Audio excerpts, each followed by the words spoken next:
The morning sun rose over New Geneva like it did every day. The colony on Tays 7 was beautiful. Green hills rolled across the landscape. Children played in parks while their parents went to work. Farmers tended their crops in the fertile valleys. Scientists worked in their labs. Teachers taught in schools. It was a normal day for the 10.3 million humans who called this moon their home. Sarah Chen was walking her daughter to school when she first noticed the shadows. She looked up and saw shapes moving across the sky. At first, she thought they were clouds. Then she realized they were ships. Hundreds of them. They blocked out the sun like a metal curtain being pulled across the heavens. "Mommy, what are those?" her daughter asked. Sarah did not answer. She grabbed her daughter's hand and started running. Across the colony, alarms began to sound. People stopped what they were doing and looked up. The ships were enormous. They were dark green with sharp edges, like blades cutting through the sky. On their hulls was a symbol that every human in the galaxy knew and feared. It was the mark of the Velkari Dominion. The Velkari were one of the oldest species in the galaxy. They looked like tall lizards that walked on two legs. Their scales were green and brown. Their eyes were yellow with black slits. They had ruled their corner of space for 10,000 years. They sat on the concord of civilized species, the great alliance that governed the galaxy. They believed they were superior to all other races. They especially hated humans. Humans were new to space. They had only been traveling between stars for 300 years. The Concord had never accepted them as full members. They called humans too aggressive, too unpredictable, too dangerous. But really, they were just afraid. Humans spread fast. They adapted to any world. They did not give up, and the older species did not like that. The Valkyrie hated humans most of all. When humans built New Geneva on Tethys 7, the Velkari were furious. They said the moon was in their territory. They said humans had no right to be there. The Concord did nothing, so the Velkari decided to do something themselves. Governor Marcus Webb was in his office when his assistant ran in. "Sir, we have a problem." "A big problem?" Webb looked at the screens on his wall. His face went pale. 200 Valkyrie warships surrounded his colony. Their weapons were pointed at the cities below. "Get me a channel to Earth," he said. "Now, sir. All our communications are down. They have jammed everything. Then send a ship, send anything. They have surrounded us. Nothing can get out." Webb sat down heavily in his chair. He was a good man. He had spent 20 years building this colony. He had watched it grow from a small outpost to a thriving world. Now he was watching it die. The screens flickered. A face appeared. It was a Velkari. His scales were dark green, almost black. His eyes were cold. He wore the uniform of a high commander. "Humans of New Geneva," the Velkari said. His voice was calm, almost bored. "I am Commander Velis of the Velkari Dominion. You have built your nest in our territory. You have ignored our warnings. You have shown disrespect to a superior species. Today, you will learn your place." Webb grabbed his communicator. "Commander, please. We can talk about this. We can negotiate. There are children here. Families. We are not soldiers." Velo smiled. It was not a kind smile. "We know. That is why we chose this colony. Soldiers die with honor. Civilians die with fear. The galaxy needs to see humans afraid." The screens changed. They showed views from all over the colony. The parks, the schools, the hospitals, the farms. Every screen in New Geneva showed the same thing. And then, Webb realized something that made his blood run cold. This was not just being broadcast to New Geneva. This was being broadcast everywhere. Every planet, every station, every ship in the galaxy was watching. The Velkari wanted an audience. The first shots came without warning. Velkari soldiers landed in the streets. They were tall and fast. They carried weapons that glowed with green energy. They did not ask questions. They did not take prisoners. They simply started killing. Sarah Chen was hiding in a basement with her daughter and 30 other people when the soldiers found them. The door exploded inward.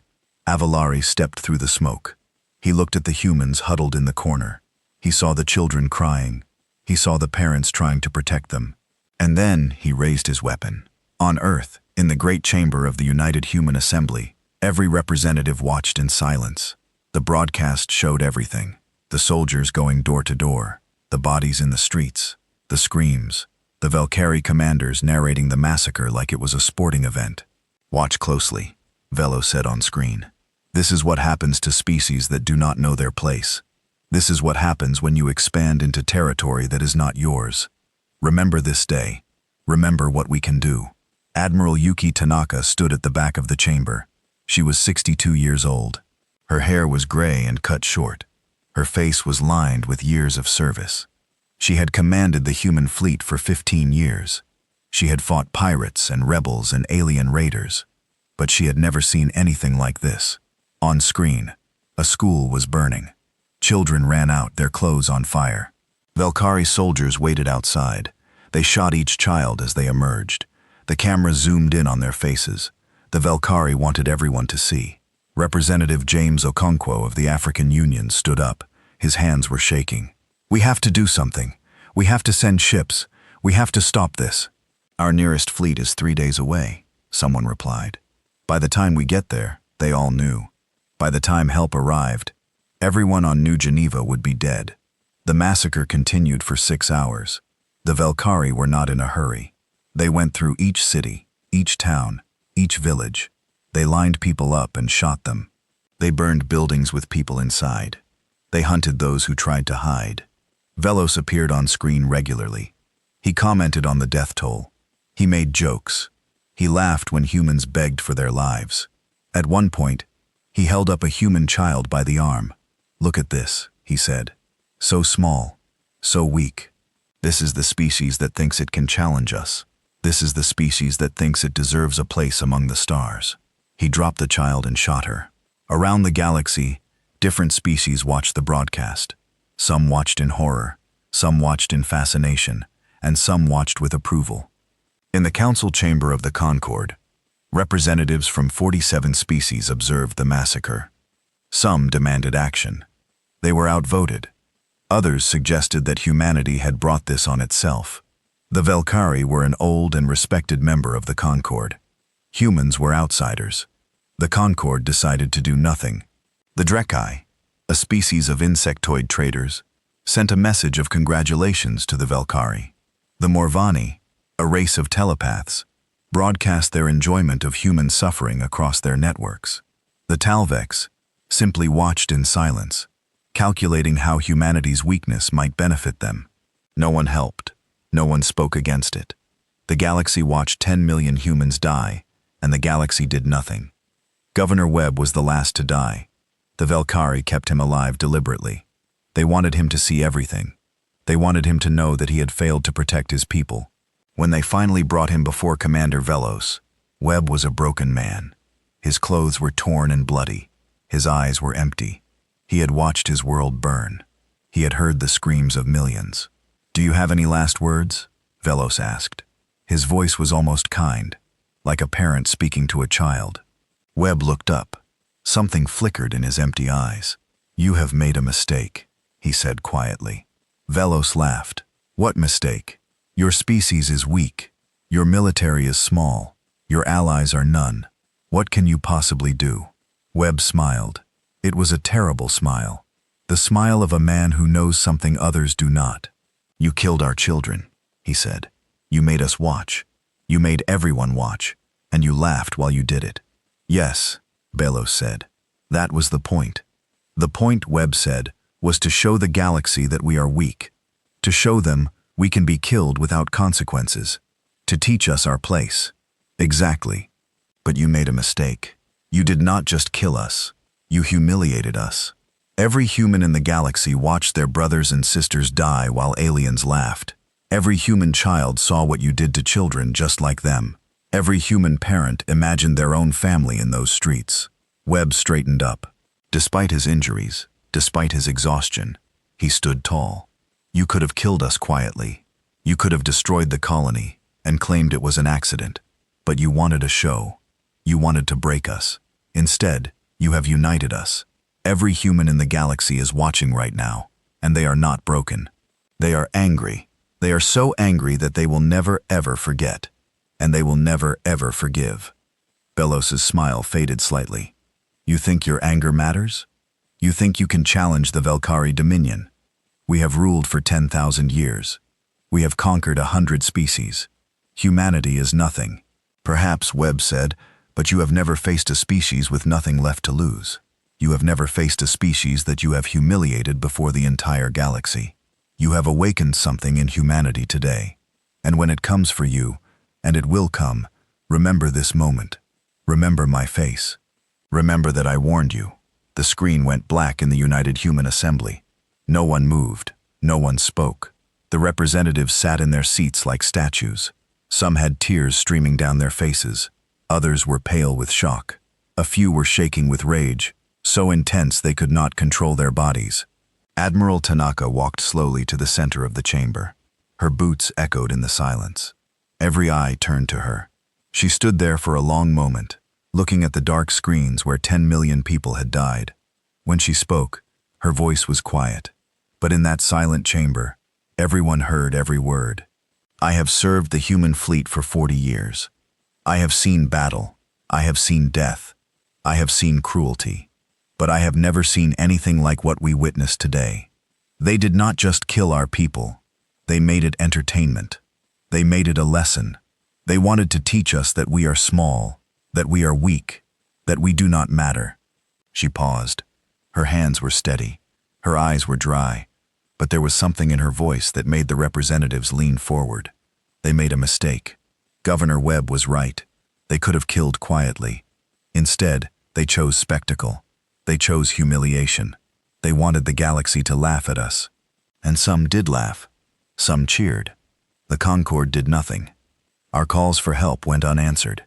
Her voice hardened. So be it. If the galaxy will not help us, we will help ourselves. If the galaxy will not give us justice, we will take it. The Velkari wanted to teach us our place. Instead, they have taught us something else. They have taught us that we are alone. They have taught us that no one will protect us. They have taught us that if we want to survive, we must become something that the galaxy fears. She turned to face the full assembly. I am requesting authorization to mobilize every resource at humanity's disposal. Every ship, every factory, every scientist, every soldier. I am requesting that we suspend all normal operations and focus on one goal. Not defense, not protection, retaliation. Complete, total, absolute. Representative Okonkwo stood. Admiral, what exactly are you proposing? Tanaka looked at him. Her eyes were cold and hard, like steel that had been forged in fire. I am proposing that we destroy the Velkari dominion. Not defeat, not humble. Destroy every ship, every colony, every city, every man, woman, and child. I am proposing that we erase them from the galaxy so completely that 1,000 years from now, species will tell stories about what happens when you kill human children and laugh. The chamber erupted. Representatives shouted. Some supported her. Others called her insane. Some demanded diplomacy. Others demanded immediate war. Tanaka waited. When the noise died down, she spoke again. I know what I am asking. I know it sounds extreme, but think about what we just watched. They killed 10 million people and broadcast it as entertainment. They want us to be afraid. They want us to bow. They are waiting for us to send diplomats, to beg, to accept our place. Her voice dropped to almost a whisper. I say we give them something they do not expect. I say we give them silence. 1 year of silence. Let them celebrate. Let them think we are broken. And then when they have forgotten about us, when they have moved on to their next conquest, we come for them, not with diplomats, not with negotiators, with everything we have. And we do not stop until there is nothing left. What about the Concorde? Someone asked. They have the largest fleet in the galaxy. If we attack the Velkari, they might intervene. Tanaka smiled.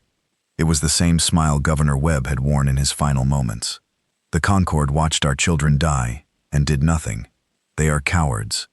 When they see what we become, they will be too afraid to stop us. And if they try, she did not finish the sentence. She did not need to. The vote was held at midnight. The representatives spoke one by one. Some argued against extinction. They spoke of morality, of mercy, of being better than their enemies. But then they remembered the schools burning. They remembered the children running. They remembered the Valkyrie laughing. They remembered that the galaxy had watched and done nothing. The final vote was unanimous. No mercy, no survivors across Earth. The decision was broadcast to every city, every town, every home. Humans gathered in squares and parks, in bars and living rooms, and watched their leaders announce what was to come. Today, we witnessed a crime against humanity. The Speaker of the Assembly said, 10 million of our brothers and sisters were murdered. The galaxy watched and did nothing. Some even cheered. We called for help, and none came. He paused, and his voice grew hard. So be it. If the galaxy will not protect us, we will protect ourselves. If the galaxy will not punish those who murder our children, we will punish them ourselves. From this day forward, every resource at humanity's disposal will be directed toward one goal: the complete destruction of the Valkyrie Dominion. This is not revenge. This is a message to every species in the galaxy. You may think humans are weak. You may think you can kill us without consequence. Today we show you that you are wrong. Humanity remembers, and humanity repays. The broadcast ended, and across the human worlds, something changed. The grief was still there. The horror was still fresh. But now there was something else, something cold and hard and patient. In the shipyards of Mars, engineers began drawing new designs. In the factories of Europa, production lines shifted to military output. In Themis of Luna, teachers started training soldiers. In the laboratories of Earth, scientists began building weapons that would make the galaxy tremble. No one spoke of peace. No one spoke of forgiveness. There was only one word on everyone's lips. One word that united billions of humans across dozens of worlds: retaliation. The Valkyrie had wanted to teach humanity its place. They had succeeded beyond their wildest dreams. But the lesson humanity learned was not the one they intended. The lesson was simple. In a galaxy that would watch children burn and do nothing, survival meant becoming the thing that others feared. If mercy was weakness, and cruelty was strength, then humanity would be the cruelest species the galaxy had ever seen. Commander Velos returned to his homeworld as a hero. Parades were held in his honor. He was given medals and titles. He gave speeches about superiority and human weakness. He told his people that they had nothing to fear. The humans were broken. He was wrong. In the darkness of space, humanity was changing. The gentle species that had wanted nothing but peace, that had hoped for friendship with the stars, was dying in its place. Something else was being born. Something cold, something patient, something that would not stop until every Valkyrie was dead. Admiral Tanaka stood on the bridge of her command ship, looking out at the stars. Somewhere out there, the Valkyrie were celebrating. Somewhere out there, species were laughing about weak humans.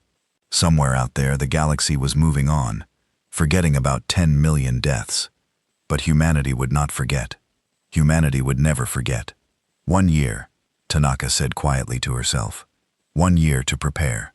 And then we come for them. All of them. She turned away from the stars. There was work to do. The clock had started. For 1 year, humanity went silent. No angry speeches, no threats, no diplomatic protests. The human ambassadors withdrew from every galactic station. The trade ships stopped flying. The colony worlds went dark. It was as if humanity had simply disappeared. The Valkyrie celebrated their victory. Commander Velos became the most famous military leader in their history. Statues were built in his honor. Songs were written about his conquest. Young Valkyrie dreamed of becoming like him, a warrior who had humiliated an entire species before the galaxy. The conquered of civilized species moved on to other matters. The humans had been a minor nuisance anyway. Now they knew their place. Some representatives joked that perhaps the Valkyrie had done the galaxy a favor. The human problem was solved. Other species watched with interest. The Drekkai sent trade offers to Valkyrie space, hoping to profit from their new power. The Morvani broadcast documentaries about the massacre, treating it as entertainment. The Talvex simply waited, calculating how the new balance of power might benefit them. No one thought about the humans anymore. They were yesterday's news, a broken species licking their wounds on the edge of the galaxy. Nothing to worry about. They were all wrong. Behind the silence, Earth was transforming into something the galaxy had never seen. Every city, every nation, every colony worked toward one goal: not survival, not recovery, revenge. Admiral Tanaka stood in the underground command center beneath the mountains of Switzerland. Around her, hundreds of officers worked at their stations. Maps and charts covered every wall, but these were not defensive plans. These were blueprints for genocide. "Report," she said. General Chenwei stepped forward. He was the head of fleet construction, a man who had spent 30 years building cargo ships and passenger vessels. Now he built only weapons of war. "The shipyards are ahead of schedule," he said. "We have completed 800 warships. By the end of the year, we will have 4,000. Quality. Better than anything in the galaxy. We have studied every species' technology for 300 years. We were never allowed to buy their weapons, so we learned to build our own. Our shields are stronger than Velkari shields.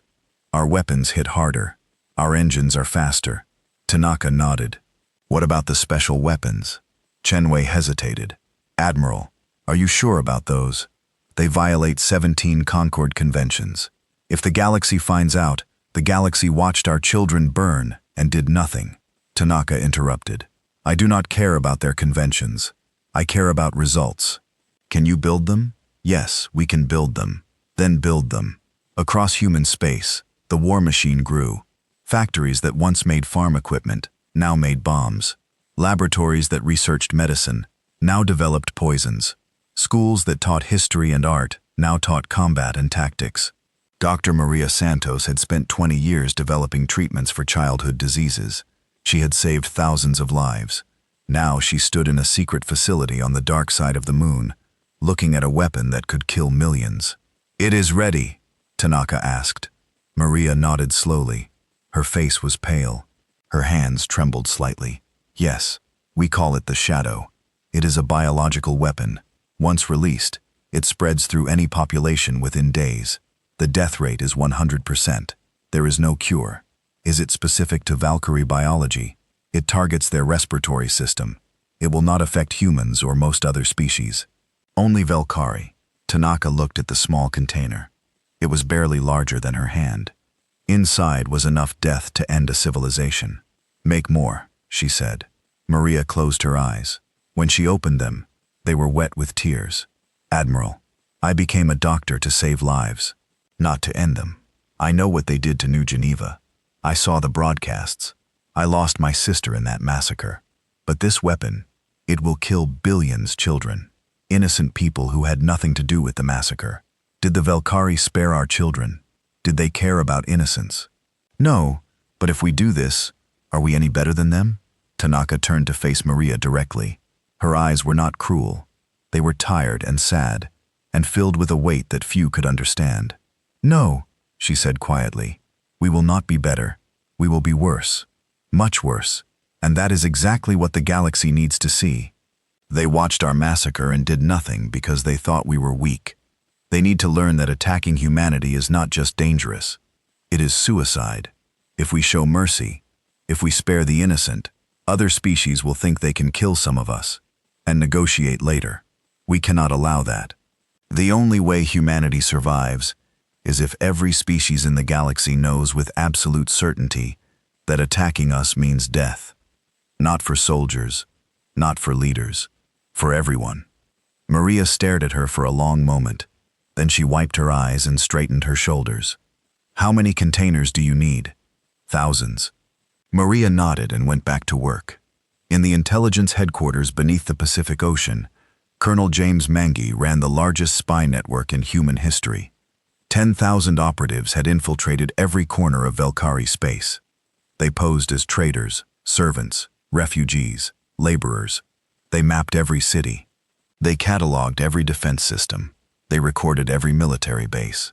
"Show me what we have," Tanaka said during her monthly briefing. Wangi pulled up a holographic map of Velkari space. It showed 37 inhabited worlds, hundreds of stations, and billions of citizens. Red dots marked military installations. Blue dots marked civilian centers. Green dots marked critical infrastructure. The Velkari Dominion has a population of 28 billion. Manji said their military is large but spread thin across their territory. Their primary fleet, about 400 warships, is stationed at Kethvar. That is their fortress world. They believe it is unbreakable. Believe our operatives have found weaknesses. The station's shields have a gap during their maintenance cycle, 12 hours every month. Their early warning system has a blind spot in the asteroid field at the edge of the system, and their communication network relies on 3 central hubs. If we destroy those hubs, their fleet cannot coordinate. Tanaka studied the map. What about their homeworld, Valora Prime? The most heavily defended planet in their space. Orbital defense platforms, planetary shields, millions of soldiers. A direct assault would cost us half our fleet. That is not what I asked. I asked about the planet, the people, the cities. Mangi hesitated. 22 billion people live there. Most are civilians, families, workers, people who had nothing to do with New Geneva. But they celebrated it. They cheered. They treated the massacre of our children as entertainment. Some did, not all.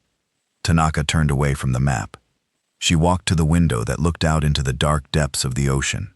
For a long moment, she said nothing. I used to have a granddaughter, she finally said. Her voice was soft. Her name was Yuki, like me. She was 7 years old. She loved butterflies and ice cream and stories about space explorers. She lived on New Geneva with her parents. Mangi said nothing. There was nothing to say. I watched her die. Tanaka continued. The broadcast showed her school. I saw her run out with the other children. I saw the Valkyrie shoot her. I saw her fall. And I heard Commander Velos laugh. She turned back to face Mangi. Her eyes were dry, but burning with something that went beyond grief. I do not care about innocence anymore. I do not care about mercy. I do not care about what the galaxy thinks, or what history says about us. The only thing I care about is making sure that no human child ever dies like that again. And the only way to ensure that is to make the price of attacking us so terrible, so complete, that no species would dare. Mangi nodded slowly. What do you need from me? Everything. I need to know where every Valkyrie sleeps. I need to know where they work, where they eat, where they hide, when we come for them. I want no survivors. Not because I hate them, though I do, but because the galaxy needs to see what happens when you cross humanity. They need to see extinction. The year passed slowly. To the galaxy, it seemed like nothing was happening. Human space was quiet. Human ships did not fly. Human voices did not speak on galactic channels. But behind the silence, millions worked without rest. Young men and women trained for war. They learned to fight in space and on land. They learned to pilot ships and fire weapons. They learned to kill without hesitation and die without fear. They were called the Revenant Soldiers, who had already accepted death and wanted only to take as many enemies with them as possible. Scientists developed weapons that the galaxy had never imagined. Ships that could appear from nowhere and disappear again. Bombs that could crack planets. Poisons that could kill billions. Machines that could hack any system and take control of any network. Engineers built the Black Armada. 4,000 warships, each one painted in the color of mourning. Their names were all taken from the massacre ships called New Geneva. Burning children, never forget, no mercy. Every pilot, every gunner, every engineer carried the memory of what had been done. And through it all, Admiral Tanaka watched and planned. She did not sleep more than 3 hours a night. She did not take vacations or rest days. She reviewed every report, approved every design, questioned every officer. She was building the most devastating military force in galactic history, and she would not allow a single mistake. Near the end of the year, a Concord ambassador requested permission to visit Earth. His name was Vidoran, and he was a Talvex, a tall, thin species known for their diplomatic skill. The Concord wanted to discuss reintegration. They wanted to know if humanity was ready to rejoin the galactic community. Tanaka almost refused, but then she realized that a visit could be useful. The Talvex were good at reading people. If Dorian saw what she wanted him to see, he would report back to the Concord that humanity was broken. It would make the coming war easier. She greeted him in the ruins of New York City. The city had not been destroyed. It was one of the oldest and greatest on Earth, but Tanaka had ordered it emptied for the ambassador's visit. The streets were deserted. The windows were dark. The only sound was the wind blowing through empty canyons of steel and glass. "Ambassador," Tanaka said. Her voice was flat and tired. "Welcome to Earth." Valorian looked around with his large, dark eyes. The Talvex had no facial expressions that humans could read, but his body language showed discomfort. "Admiral Tanaka, thank you for receiving me. I must say, I expected more activity. Our people are grieving. They do not wish to see strangers. Of course, the New Geneva incident was unfortunate." Tanaka's eye twitched slightly at the word incident, but she kept her voice calm. "Yes, 10 million dead. We are still counting the bodies." Beldorian made a gesture that might have been sympathy. "The Concord wishes to extend its condolences. We also wish to discuss humanity's future in the galactic community. There are concerns that your species may be withdrawing. We are merely recovering. It takes time to heal from such a wound." They walked through the empty streets. Vadorian saw humans occasionally pale, thin figures who shuffled along with their heads down. They did not look up when the ambassador passed. They seemed defeated, broken. "I have heard reports," Dorian said carefully, "that humanity is building warships, that your military production has increased dramatically." Tanaka shrugged. "We must be able to defend ourselves. The massacre taught us that the Concord will not protect us. We do not wish to be victims again. The Velkari believe you may be planning retaliation. The Velkari killed 10 million of our people and laughed. They can believe whatever they wish. We are not planning anything except survival." Dorian studied her carefully. He was trained to read deception. He was one of the best diplomats in the Concord, and what he saw was a tired, grieving woman leading a defeated species. The humans were building ships, yes, but they were building them to hide behind. They were not planning war. They were planning to cower in their corner of the galaxy and hope no one attacked them again. That is what he reported to the Conquered. That is what he believed. He was executed for incompetence 3 months later. The year ended on a cold December night. In the underground command center, Admiral Tanaka gathered her top officers for the final briefing. The room was dark, except for the glow of holographic displays. "Report," she said. General Cheney stepped forward. "The Black Armada is complete. 4,200 warships, fully armed and crewed. Every ship carries enough firepower to destroy a planet." Colonel Mangi was next. "Intelligence operations are complete. We have detailed maps of every Velkari world. We know their defensive positions, their patrol routes, their communication networks. We have operatives in place to sabotage their systems at your command." Dr. Maria Santos spoke quietly. "The biological weapons are ready. We have enough shadow containers to sterilize every Velkari world. Once deployed, the extinction will be complete within 30 days. Tanaka listened to each report in silence. When they were finished, she stood and looked at the holographic map of the galaxy. The Velkari territory glowed red at the center. "Tomorrow we begin," she said. "Operation Remembrance, the complete destruction of the Velkari Dominion. No negotiations, no mercy, no survivors." She turned to face her officers. These were men and women who had dedicated their lives to building the instruments of extinction. They had sacrificed their sleep, their families, their morality for this moment. "I want to be clear about what we are doing," she continued. "We are not just going to war. We are going to commit genocide. We are going to kill billions of people, most of whom had nothing to do with New Geneva. We are going to become the thing we hate. And when it is over, the galaxy will never see humanity the same way again." She paused. Her voice softened slightly. "If anyone wishes to resign, you may do so now. I will not blame you. What we are about to do goes against everything we were taught, everything we believed, but I believe it is necessary. The galaxy will only respect strength, and the only way to ensure humanity's survival is to show them a strength so terrible that no one will ever challenge us again." No one moved. No one spoke. Every officer in that room had lost someone on New Geneva. Every one of them had watched the massacre. Every one of them had heard the Velkari laugh. Tanaka nodded slowly. "Very well. Tomorrow at dawn, the Black Armada launches.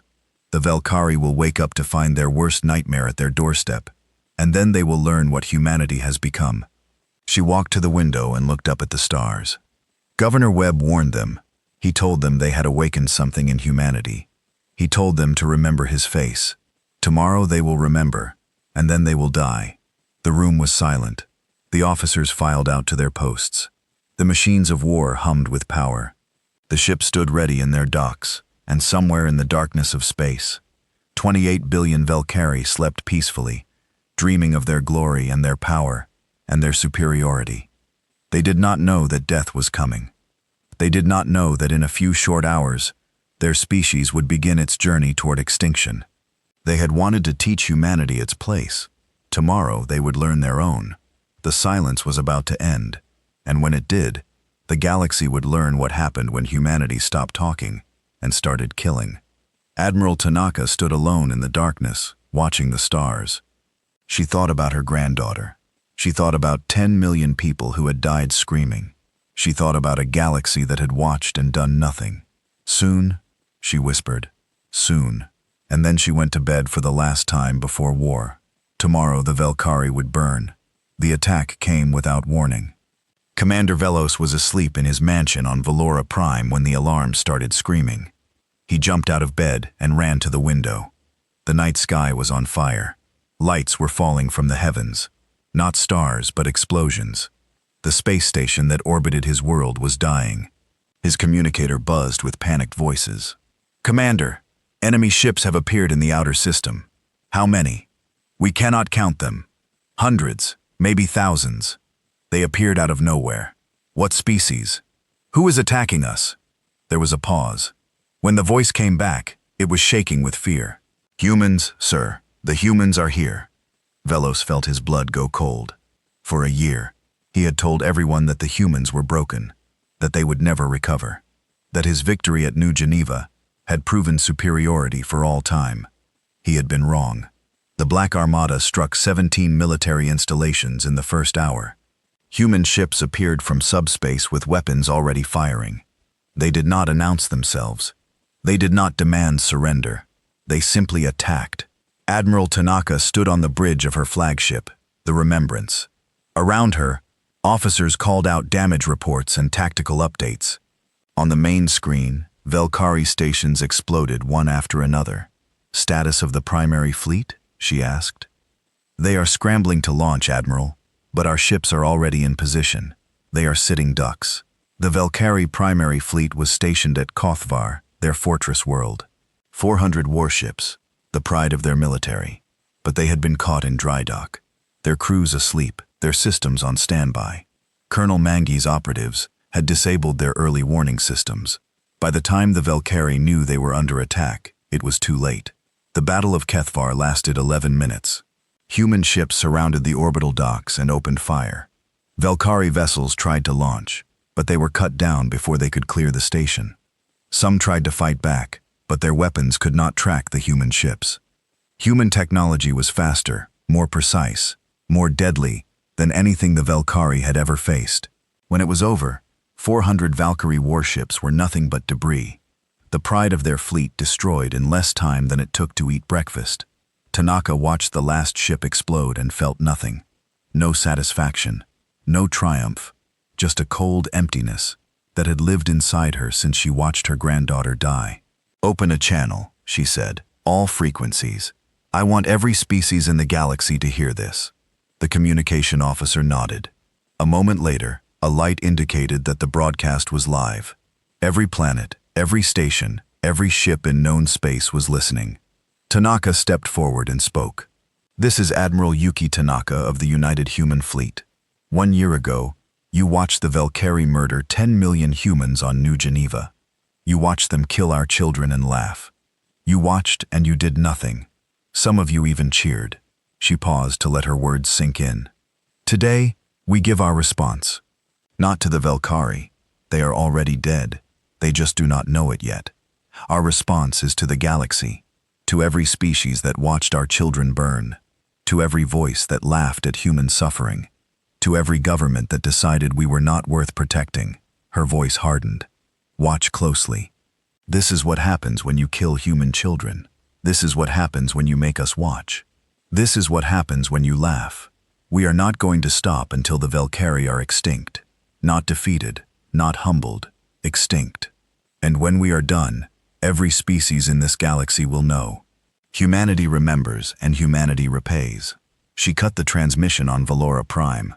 Commander Velos watched the broadcast with disbelief. His fleet was gone.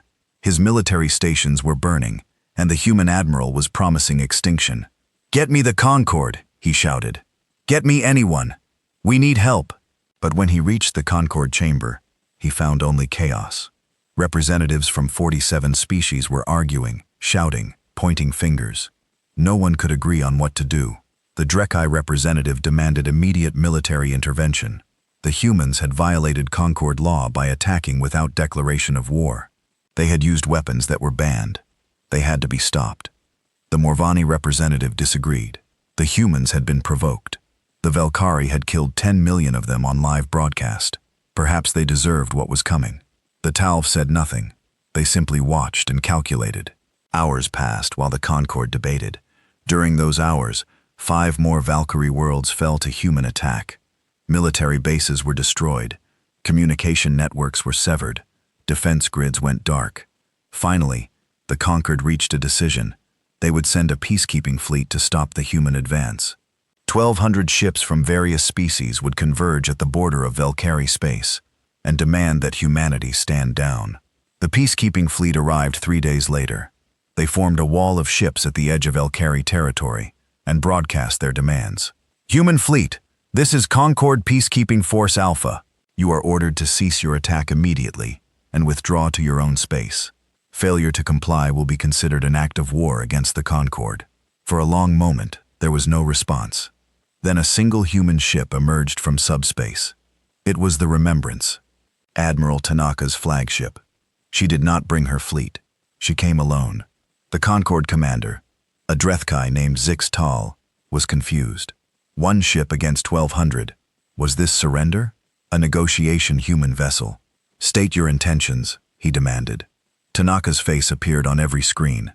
She was calm, almost serene, but her eyes held something that made Zixel uncomfortable. "Commander Zixel," she said, "I know you. I know your species cheered when our children died. I know you sent messages of congratulations to Commander Velos. I know you called the massacre justice against human arrogance." Zix Tal shifted in his seat. "That is not relevant. The Concorde has ordered. The Concorde ordered nothing when the Velkari killed 10 million of my people. The Concorde watched and did nothing. Some of you applauded, and now you come here to protect the murderers, to stop us from seeking justice. What? It is not justice. It is genocide. Yes, it is the same genocide they started when they killed our children. We are simply finishing what they began." Zix Tal gathered his courage. "Admiral, you are outnumbered 1,200 to 1. You cannot fight us. Stand down, or we will destroy your ship." Tanaka smiled. It was not a pleasant smile. "You think I came here alone? Look behind you." Zixel turned to his tactical display. His blood went cold. Ships were appearing from subspace. Hundreds of them, then thousands. The Black Armada had been waiting, hidden in the void, and now they emerged like ghosts from the darkness. 4,000 human warships surrounded the Concorde fleet. "This is not your war," Tanaka said. Her voice was quiet, but sharp as a blade. "The Velkari killed our people. We are going to destroy them. If you interfere, we will destroy you too.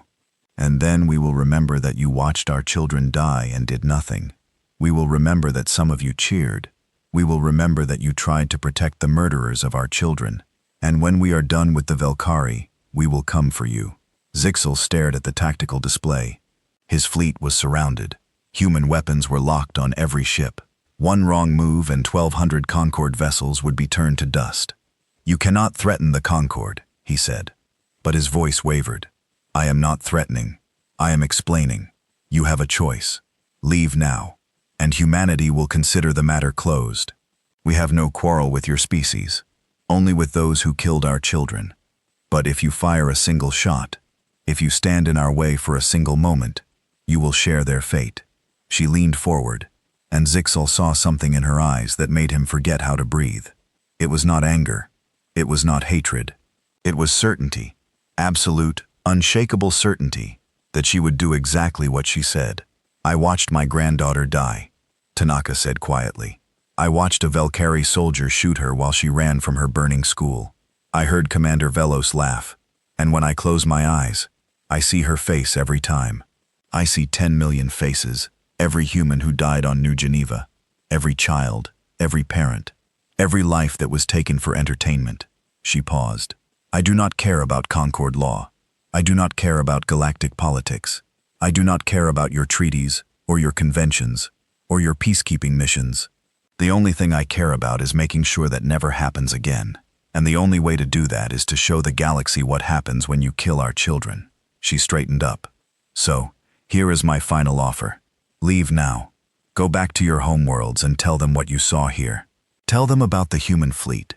Tell them about our weapons. Tell them about the look in my eyes. And then tell them this. If any species ever attacks human civilians again, they will share the Valkyrie's fate. Not war, not sanctions, extinction. The Concord fleet was silent. Zixal looked at his officers. They were afraid. He could see it in their eyes. They had come to enforce galactic law, and instead, they had found themselves surrounded by the instruments of extinction. Your orders? His second-in-command whispered. Zixal thought about the Valkyrie. He thought about the massacre broadcast. He remembered watching it with his colleagues. He remembered laughing at the weak humans, laughing at their deaths. He was not laughing now. All ships, he said finally. Withdraw, Commander. I said withdraw. Full retreat. Get us out of here. The Concord fleet turned and ran. 1,200 ships fled like prey from a predator. They had come to stop a genocide and left with their tails between their legs. On the bridge of the Remembrance, Tanaka watched them go. Should we pursue? Her tactical officer asked. No. Let them run. Let them tell everyone what they saw. The galaxy needs to understand that we are not playing games. We are not negotiating. We are exterminating. She turned back to the star map. Valkyrie territory glowed red before her. Continue the operation. Destroy everything. The human fleet moved through Valkyrie space like a plague. World after world fell. Military bases were annihilated. Civilian infrastructure was targeted. Power grids went dark.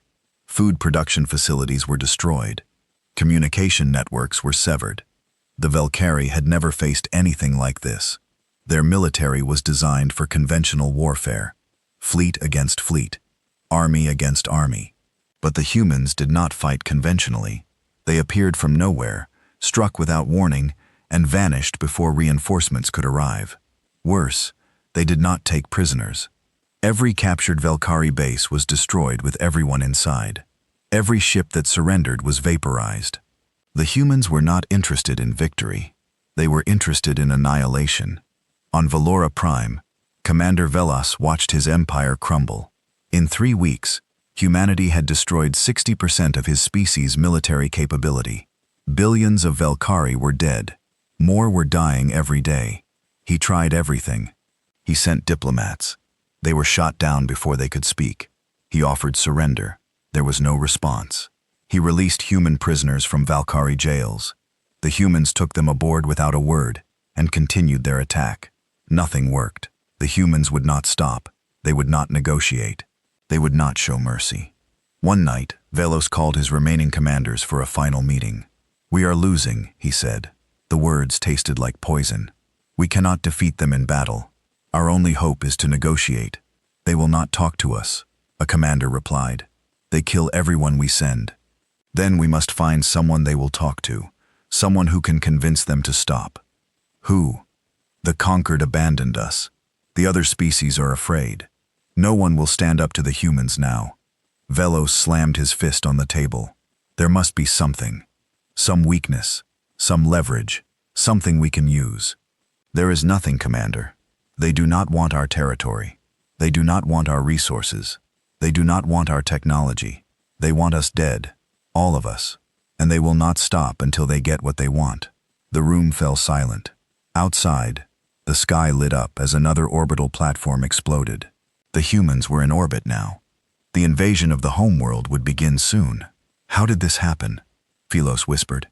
They were supposed to be weak. They were supposed to be broken. They were supposed to learn their place. They learned something, a commander said quietly. But it was not what we intended. They learned that the galaxy does not protect the weak. They learned that survival means being strong enough to destroy your enemies completely. They learned that mercy is weakness, and cruelty is strength. He looked at Velos with hollow eyes. We taught them that, Commander. We taught them with the blood of their children, and now they are teaching it back to us. The invasion of Valora Prime began the next morning. 2 million human soldiers descended from the sky. They did not bomb the cities from orbit. They did not use their biological weapons yet. They came down in person with rifles and armor, and eyes full of cold fury. Tanaka wanted the Velkari to see them. She wanted them to look into human faces as they died. She wanted them to understand that this was not technology killing them.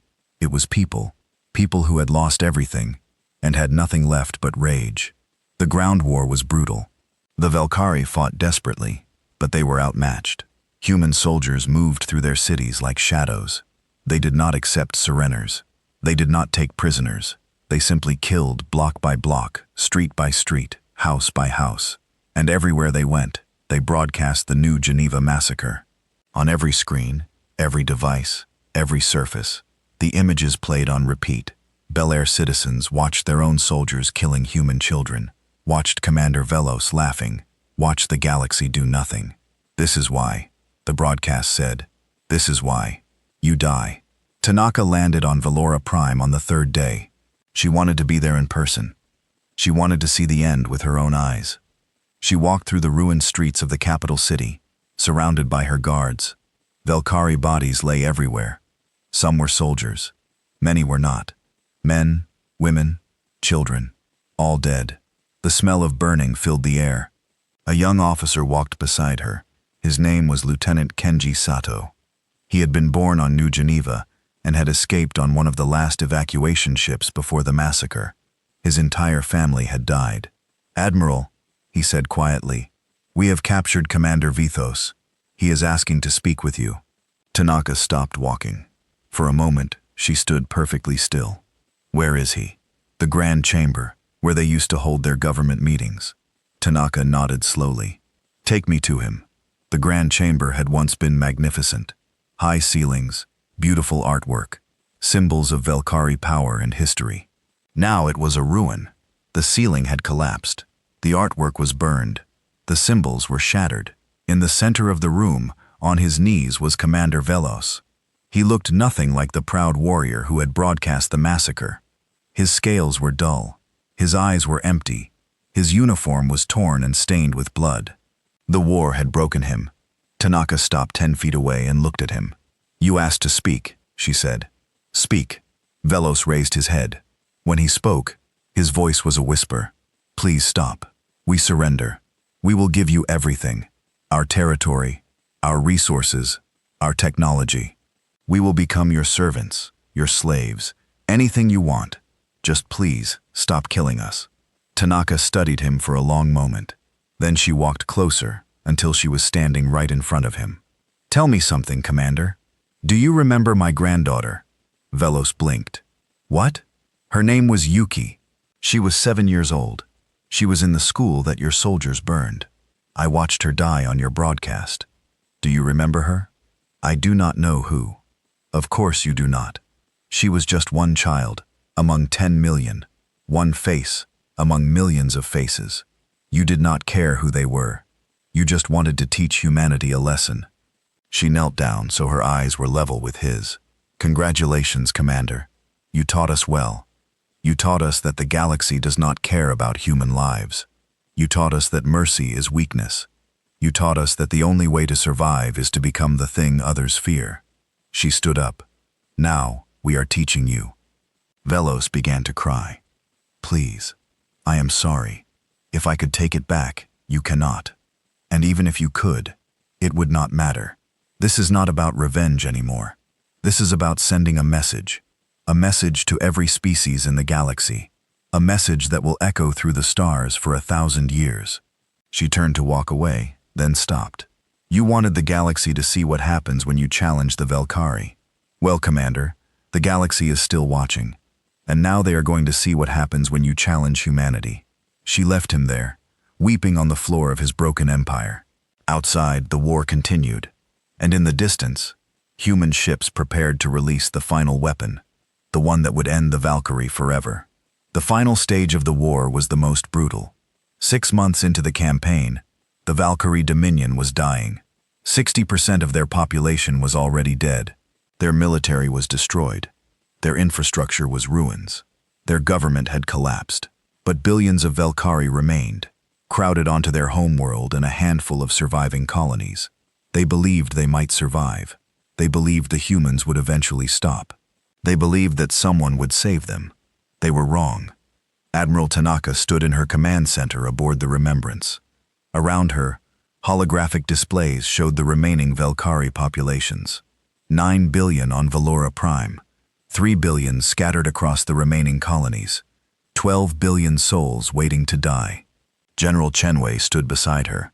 His face was tired. He had not slept properly in months. "We have them surrounded," he said. "Valora Prime is blockaded. Nothing gets in or out. The remaining colonies are isolated. They have no way to fight back. What are their conditions? Bad. Very bad. We destroyed their food distribution networks. We cut their power grids. They are starving and freezing. Disease is spreading through their refugee camps. Even without our direct intervention, millions are dying every day." Tanaka nodded slowly. "That is not enough." Cheney hesitated. "Admiral, we have killed billions. We have broken their civilization. Surely that sends the message we wanted." "No, the message is not complete until they are gone. All of them." She turned to face him. "General, I understand your hesitation. I share it. What we are doing is monstrous. History will call us murderers, and history will be right. But if we stop now, if we show mercy, other species will think they can kill some of us and negotiate later. They will think humanity has limits. They will test those limits." She pointed to the display showing Valora Prime. 9 billion Valkyrie live there. If we spare them, they will rebuild. In 100 years, they will be strong again. In 200 years, they will remember what we did, and they will want revenge, and their children will grow up hating us. The cycle will never end. So we kill them all. Even the children, especially the children. The children will grow up to become soldiers who hate us. They will become scientists who build weapons to use against us. They will become leaders who dream of vengeance. The only way to end this is to make sure there is no one left to seek revenge. Cheney closed his eyes. When he opened them, they were filled with pain. "I became a soldier to protect people, not to slaughter them. I know. And when this is over, you can hate me. You can curse my name. You can tell your grandchildren that Admiral Tanaka was a monster. But you will have grandchildren, because we will have made humanity safe, because no species will ever dare to attack us again. The price of our security is our souls, and I am willing to pay that price." She turned back to the display. "Begin the final phase. And General, yes, Admiral, do not use the biological weapons yet. I want the ground troops to finish the job. I want the Valkyrie to see human faces as they die. I want them to know that this was done by people, not machines. I want them to understand that every human on this ship, every soldier on the ground, every pilot in the sky, made a choice to destroy them. Not because we had to, because they made us want to." The invasion of Valora Prime entered its final weeks. Human soldiers moved through the cities with grim efficiency. They went block by block, building by building, room by room. Every Valkyrie they found was killed. Soldiers who surrendered, civilians who hid, children who cried. Lieutenant Kenji Sad led one of the ground teams. He was 23 years old. Before the war, he had wanted to be a teacher. Now he was a killer. His team entered a residential building on the outskirts of the capital. The power was out. The hallways were dark. Their flashlights cut through the shadows, revealing walls covered in Valkyrie script that none of them could read. "Movement on the 3rd floor," a soldier whispered. They climbed the stairs slowly, weapons ready. At the end of the hallway, they found a closed door. Kenji signaled his team to take positions, then kicked it open. Inside was a family. A male Valkyrie stood in front of his wife and 2 children. His arms spread wide as if that could protect them. The children were small, barely half Kenji's height. Their yellow eyes were wide with terror. "Please," the father said. His voice trembled. "They are children. They have done nothing. Kenji stared at them. His rifle was raised. His finger was on the trigger. Behind him, his team waited for his order. He thought about New Geneva. He thought about his little sister who had been 9 years old when she died. He thought about the broadcasts that showed Velkari soldiers laughing as they shot children. These children were not those soldiers. They were innocent. They had not killed anyone. They had not laughed at human suffering. But their parents had watched the broadcasts. Their grandparents had celebrated the massacre. Their species had treated human deaths as entertainment. And if he let them live, they would grow up. They would remember this night. They would remember the human soldier who killed their father but spared them. And one day they might come for revenge. The cycle would never end, unless someone ended it. Kenji's jaw tightened. His eyes grew cold. The last traces of the young man who had wanted to be a teacher disappeared. He pulled the trigger. When it was over, his team moved on to the next building. None of them spoke. None of them looked at each other. They did their job in silence, like machines. Later that night, sitting alone in his quarters, Kenji stared at his hands. They were covered in green blood. He had killed 17 people today. Soldiers, civilians, children. He had lost count of how many he had killed since the war began. He wondered if he would ever be able to forget their faces. He wondered if he would ever be able to sleep without hearing their screams. He wondered if there was anything left of the person he had been before. He did not have answers. He only had more killing to do tomorrow. Admiral Tanaka visited the surface every few days. She wanted to see the war with her own eyes. She wanted to bear witness to what she had ordered. One afternoon, she walked through a destroyed city that had once been home to 3 million Valkyrie. Now it was empty. The buildings were broken shells. The streets were covered in ash and debris. The only sounds were the wind and the distant rumble of explosions. Her guards found a survivor hiding in the basement of a collapsed building. It was an old female Valkyrie, too weak to run. They brought her before the admiral. The old Valkyrie looked up at Tanaka with clouded eyes. She did not seem afraid anymore. She was beyond fear. "Why?" she asked. Her voice was a rasp. "Why do you kill us all? We surrendered. We offered everything. Why will you not stop?" Tanaka knelt down so she could look into the old woman's eyes. "What did you do when you saw the New Geneva massacre?" The old Valkyrie was silent for a moment. "I watched like everyone else." "And what did you think?" The silence stretched longer. "I thought the humans deserved it for expanding into our space. For disrespecting our people. Did you cheer?" The old woman closed her eyes. "Yes. May the ancestors forgive me? Yes. I cheered." Tanaka nodded slowly. "So did most of your species. 10 million people died and you celebrated. You made it a holiday. You built statues to the commander who killed them. You taught your children that humans are vermin who deserve extermination." She stood up. "Now you ask me why we will not stop. The answer is simple. You taught us what we are worth. You taught us that our lives have no value. You taught us that the galaxy will cheer when we die." She looked down at the old woman. "So, we learned a different lesson. We learned that if our lives have no value, then neither do yours. We learned that mercy is weakness. We learned that the only way to survive in this galaxy is to make others fear us more than they fear anything else." She turned to walk away. "You wanted to teach us our place. You succeeded. Our place is at the top, and we will burn anyone who tries to pull us down." The old woman watched her go. A few minutes later, a soldier came to finish what the admiral had started. The war continued. The death toll climbed higher every day. On other worlds, other species watched with growing horror. The Concord had dissolved in all but name. Representatives no longer met, because no one knew what to say. The humans were committing genocide, and there was nothing anyone could do about it. Some species tried to help the Velkari. The Morvani sent a diplomatic mission, hoping to negotiate a ceasefire. The human fleet destroyed their ships before they could enter Velkari space. The Drethkai, who had once congratulated the Velkari on the massacre, now sent frantic apologies to humanity.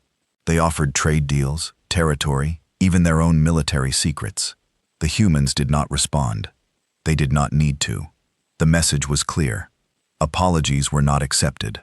Only the Talvex remained calm. Their diplomats quietly reached out to human officials with a simple offer: neutrality. The Talvex had never cheered for the massacre. They had never supported the Velkari. They wanted humanity to know that they were not enemies. Tanaka considered their offer for 3 days before responding. In the end, she accepted. The Talvex were too useful to destroy and too smart to provoke. They would make valuable partners in the new galaxy order. One neutral species was allowed to survive. The rest would learn what it meant to have been enemies of humanity on Vora Prime. The end was approaching. The human armies had pushed the remaining Valkyrie population into a small area around the capital city. 5 billion people crowded into space meant for millions. There was no food, no water, no power. Disease swept through the camps. The dead were piled in the streets because there was no room to bury them. Commander Velos was still alive, held in a prison beneath the ruins of the Grand Chamber. Tanaka had kept him alive deliberately. She wanted him to see the end. She visited him one last time on the final day. Velos looked like a skeleton. His scales had turned gray. His eyes were empty. He had not eaten in days. He no longer had the strength to stand. "It is almost over," Tanaka said. "Tomorrow, we release the shadow. Your species will be extinct within a month." Velos raised his head slowly. "Why? You have won. You have destroyed us. Why must you kill everyone? Because winning is not enough. I told you before, this is a message. The galaxy needs to see what happens when you kill human children. They need to see total extinction. They need to know that there is no negotiation, no surrender, no mercy, only death. We are already destroyed. We are no threat. Not yet. But if I spare the survivors, they will rebuild. They will remember. They will come for revenge. The cycle will continue forever." She shook her head. "I am tired of cycles. I am tired of endless wars and revenge and counter-revenge. The only way to break the cycle is to make the cost so terrible that no one ever starts it again. Your species will be the example for the next 1,000 years. When other species think about attacking humanity, they will remember what happened to the Velkari, and they will be afraid." Velos was silent for a long moment. Then he spoke in a voice barely above a whisper. "You are not human anymore. You are something else. Something we created. Yes, you created us. You took a species that wanted peace and taught them to be monsters. You killed our children and laughed, and now you cry when we return the favor. But it is too late for tears. It was too late the moment you fired the first shot at New Geneva." She turned to leave. "Wait," Bello said. "Please grant me one last request." Tanaka stopped but did not turn around. "Let me die fighting. Let me die with a weapon in my hand. Do not let me die sick and starving in this cell." For a moment, Tanaka was still. Then she nodded slowly. "Very well. Tomorrow, before the shadow is released, you will be given a weapon. You may fight to the end. I grant you that much dignity." She walked out of the cell without looking back. That night, Tanaka stood alone on the observation deck of the Remembrance. Below her, Valora Prime glowed faintly in the light of its dying sun. 5 billion people were down there, waiting to die. She thought about what Velos had said. "You are not human anymore. You are something else." He was right. She knew he was right. The woman she had been before New Geneva was dead. She had died alongside her granddaughter, alongside 10 million others. What remained was something cold and hard and terrible. But it was also strong.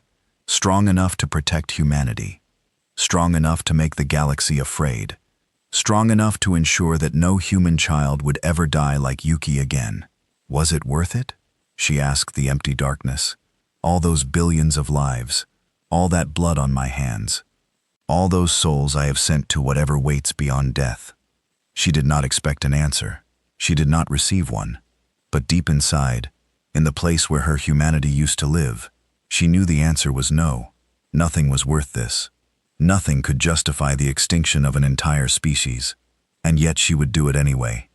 Because the alternative was worse. Because showing mercy now would invite future attacks.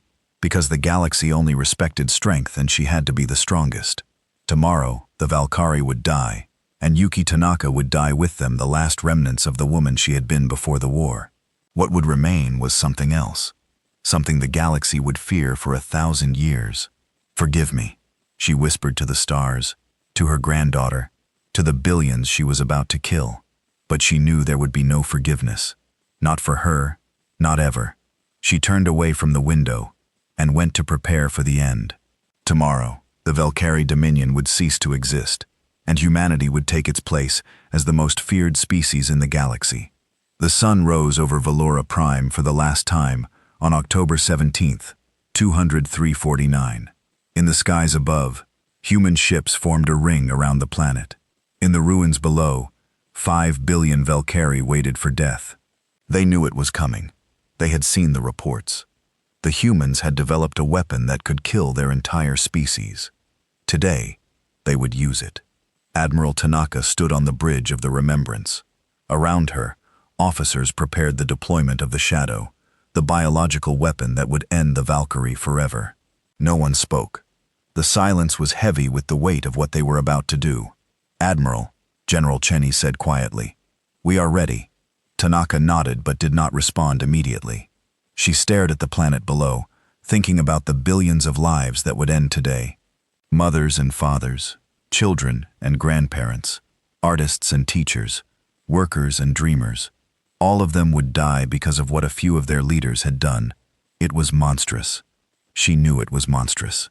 And yet she would give the order anyway. Admiral Cheney said again, "Your orders?" Tanaka closed her eyes. For a moment, she was back on Earth watching the massacre broadcast. She saw her granddaughter running from the burning school. She saw the Valkyrie soldier raise his weapon.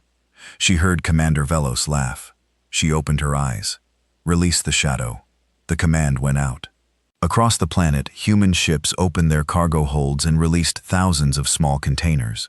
They fell through the atmosphere like rain, breaking apart and releasing their deadly cargo into the air. The Shadow was invisible. You could not see it or smell it or feel it. But once you breathed it in, you were dead. There was no cure, no treatment, just a slow decline over days and weeks until your body simply stopped working. The first Valkyrie began dying within hours. By the end of the first day, millions were sick. By the end of the first week, billions were dying. The planet became a world of the sick and dying, where the streets were filled with bodies and the air was thick with the sounds of suffering. Tanaka watched it all from orbit. She did not look away. She bore witness to every death, every moment of suffering. She had ordered this. She would not hide from it. Commander Velos died on the 4th day. True to her word, Tanaka had given him a weapon and allowed him to fight. He led a small group of Valkyrie soldiers in a final charge against the human forces on the ground. They fought bravely, desperately, knowing there was no hope of victory. They just wanted to die on their feet. Velos killed 3 human soldiers before he was finally shot down. He lay in the ruins of his capital city, his green blood pooling beneath him, and looked up at the human who had killed him. "Do you think this will bring them peace?" he gasped. "The ones you lost?" The human soldier was young, barely 20 years old. He had lost his parents on New Geneva. "No," he said quietly, "nothing will bring them back, but at least you will not be able to kill any more of us." Velos coughed blood. "You have become us. You have become the monsters you hated. Yes, you made us this way." Velos closed his eyes. When he spoke again, his voice was barely a whisper. "Then may the ancestors have mercy on us all, because this galaxy will know no peace now." He died with those words on his lips. The extinction took 37 days to complete. When it was over, 28 billion Valkyr were dead. Their worlds were empty. Their cities were tombs. Their civilization was dust and memories. Human ships swept through their former territory, making sure no survivors remained. They found none. The Shadow had been perfectly designed. It killed every Valkyrie down to the last infant in the most remote settlement. Admiral Tanaka declared the operation complete on October 17th, 2030-49, exactly 2 years after the New Geneva massacre. She broadcast her final statement to the galaxy on every frequency. "The Valkyrie Dominion is no more. This is the consequence of what they did to New Geneva. This is what happens when you kill human children and make the galaxy watch. This is what happens when you laugh at human suffering." She paused and her voice grew hard. "Let every species in this galaxy remember what happened here. We did not want this war. We did not seek revenge. We were forced to become what we are. But now that we have become it, we will not hesitate to act again. If any species attacks human civilians, if any species kills our children, if any species makes us watch our people die while they celebrate, they will share the Valkyrie's fate.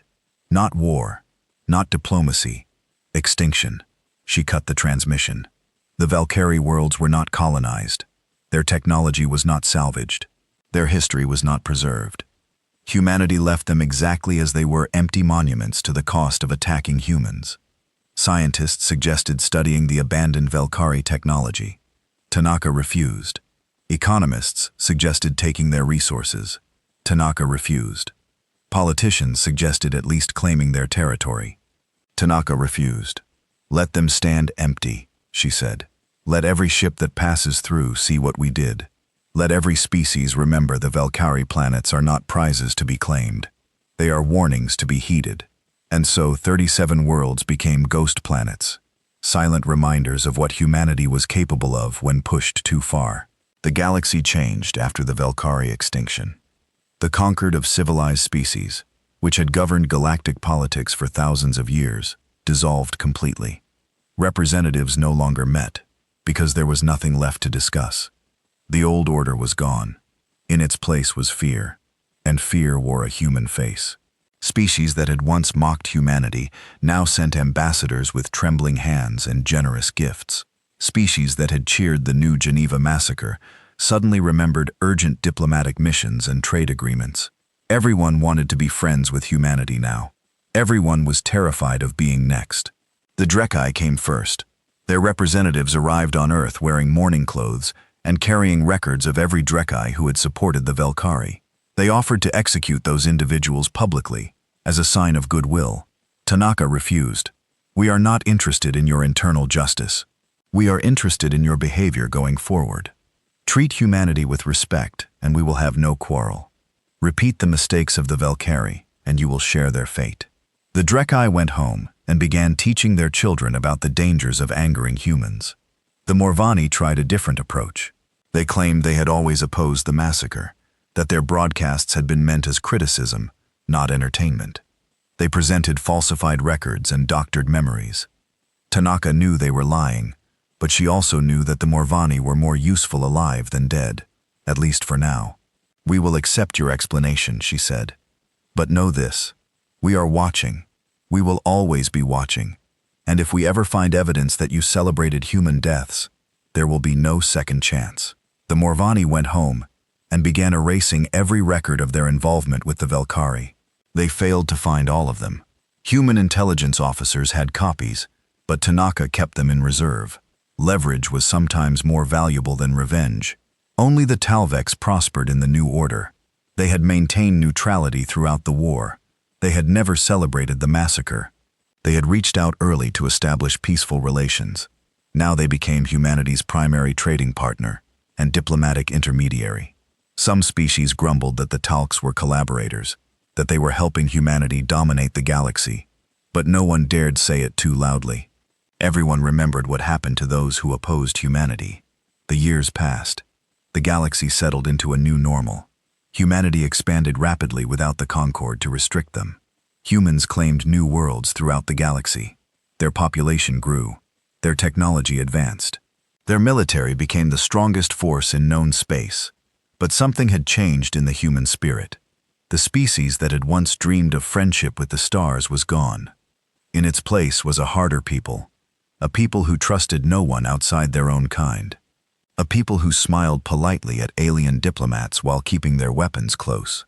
The children born after the war grew up learning about New Geneva. They watched the massacre broadcasts in school.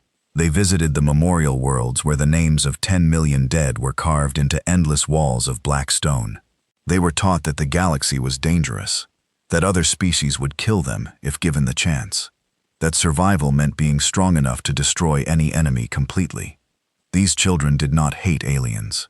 Hate was too hot an emotion. Instead, they regarded other species with cold suspicion. They were polite, but never friendly. They traded, but never trusted. They maintained peace, but always prepared for war. This was the legacy of New Geneva. This was what the Valkyrie had created when they killed 10 million people and laughed. Admiral Yuki Tanaka retired from military service 10 years after the war ended. She was 82 years old and tired in ways that had nothing to do with age. She returned to New Geneva, which had been rebuilt as a memorial world. The colony was gone. No one wanted to live where so many had died. Instead, the entire moon had been transformed into a place of remembrance. At its center was the wall, a structure that stretched for miles in every direction. On its surface were carved the names of every person who had died in the massacre, 10,327,416 names. It took days to walk from one end to the other. Tanaka bought a small house near the wall. She spent her remaining years tending a garden in the shadow of the names. People came to visit her, sometimes journalists, historians, military officers, wanting to learn from her experience. She received them politely, but rarely had much to say. "What do you want me to tell you?" she would ask. "That I am proud of what I did. I am not. That I regret it. I do not. I did what had to be done. The galaxy needed to learn that humans cannot be killed without consequence. They learned. That is all that matters." One journalist asked her the question that everyone wanted to know. "If you could go back, would you do it differently? Would you show mercy?" Tanaka thought about it for a long time before answering. "Mercy is a luxury for those who are safe. We were not safe. The galaxy watched our children burn and did nothing." Some cheered. If we had shown mercy to the Valkyrie, other species would have seen weakness. They would have tested us. More humans would have died. The cycle would have continued forever. She paused and looked out at her garden. "I broke the cycle. I paid for that with my soul. 28 billion souls to be precise. I will carry that weight until I die, and beyond. But humanity is safe now. Other species fear us. They will not attack us. Not because we are strong, but because they saw what happens when they try. That fear is worth more than any treaty or alliance." She turned back to the journalist. "So no, I would not do it differently. I would make the same choice 1,000 times, because the alternative is worse. The alternative is watching more children die while the galaxy laughs. I would rather be a monster than allow that to happen again." Admiral Yuki Tanaka died peacefully in her sleep in the year 2375. She was 108 years old. Her funeral was the largest in human history. Representatives from every human world attended. Even some alien species sent delegates carefully chosen. Very respectful, very quiet. She was buried on New Geneva in her garden, facing the wall. Her headstone bore no titles or honors, just her name, and 2 dates, and a single line from her final speech. "Humanity remembers, and humanity repays." Centuries passed. The galaxy changed and grew and evolved. Humanity became the dominant force in known space. Not the largest. Many species had greater numbers. Not the oldest. Dozens of species had civilizations that predated human history. But the most respected, the most feared. Human ships could travel anywhere without challenge. Human merchants could trade anywhere without harassment. Human colonists could settle anywhere without opposition, because everyone remembered what happened to the Valkyrie. The story became legend. The legend became myth. But the message remained clear. In schools across the galaxy, children of every species learned about the Valkyrie extinction. They learned that the Valkyrie had been a proud and powerful species, rulers of 37 worlds, masters of ancient technology. They learned that the Valkyrie had killed 10 million human civilians and broadcast it as entertainment. They learned what humanity had done in response. Some taught the story as a tragedy, a warning against cruelty and arrogance. Some taught it as a lesson in power proof, that strength alone determines survival. Some taught it as horror evidence of what happens when civilization breaks down. But everyone taught it. Everyone remembered. Everyone understood the message. Do not attack humanity. Do not kill their children. Do not laugh at their suffering. There will be no negotiation, no surrender, no mercy, only extinction. In the darkest corners of space, where the old species gathered to whisper about ancient times and terrible secrets, they told stories about humanity. Not as friends, not as enemies, as something else entirely. A species that had looked into the abyss and decided to become it. A species that had paid for peace with genocide and would do it again without hesitation. They called humans many things in those whispered conversations. Monsters, destroyers, the species that killed a civilization. But the most common term, the one that spread from species to species and world to world, was simple: the Rememberers, because humanity always remembered. Every slight, every attack, every drop of blood, they recorded it all and passed it down through generations. And when the time came for repayment, they repaid in full and more. The empty worlds of the Velkari still stood as monuments, 37 planets where nothing moved except the wind, cities where no lights burned, streets where no footsteps sounded, silent testimony to the price of attacking humanity. Ships passing through the region sometimes picked up old broadcasts, Bellari voices speaking to each other about daily life, about art and music and politics, about hopes and dreams and fears, ghost transmissions from a dead civilization, reminders that the Velkari had once been alive, had once loved and laughed and wept before humanity erased them from existence. Some travelers found it haunting, others found it satisfying, most just found it terrifying. And on New Geneva, the wall still stood, 10 million names carved in black stone, stretching for miles beneath an alien sky. Visitors came from across the galaxy to see it. Humans came to remember their dead. Aliens came to remind themselves why they should never challenge humanity. At the center of the wall, in a place of honor, was a small plaque. It bore no name, only a message. The words that Admiral Tanaka had spoken on the day she launched the war that changed the galaxy. No mercy, no survivors. Below it, in smaller letters, was added later: "This is the price of touching our children. Let the galaxy remember."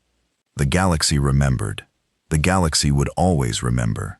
And in the silence of the empty carry worlds, in the shadow of the wall, in the fearful whispers of 100 species, humanity's message echoed through the centuries. Do not test us. Do not challenge us. Do not make us remember. Because when we remember, we repay, and we never forget.